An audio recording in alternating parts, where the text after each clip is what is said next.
Yung the first time to go back here, no? We're 85% of the project route. So I really like to pay the necessary compliments to Secretary Abay, Secretary Simpson, and GM Monrado.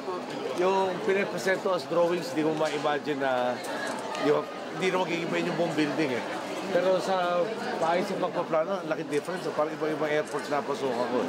Of course, meron pa rin tayo mga nakikitang pinangako sa atin matatapos by May of this year and June. Kaya total, nasabi ko sa publiko, baka gagawin ni GM Monrado end of paper, hindi tayo magagalit. So, kasi di ba, the alternative was destroy the whole thing, build from the ground up, then several years to finish it.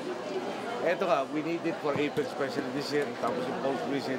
Yung tourism natin, from 3 million to 5 million tourist arrivals, that was last year's figure pa, no? We're on track supposed to be to reach the 10 by next year. So, I think we're on schedule. And again, papalitan natin yung mga parating kong pinupunta rin ang kamusta na nangyayari dito.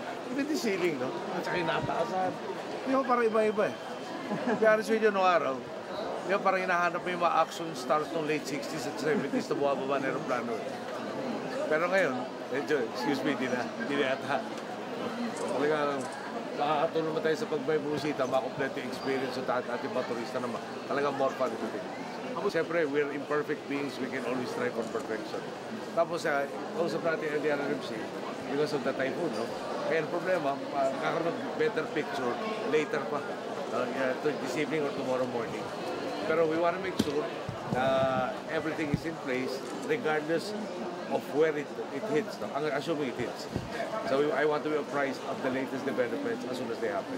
So ready NDRMC, ready ang Pag-asa, nag-report ng DOH, DSWD, siyempre DND, and the chief of the PNP is present here. No?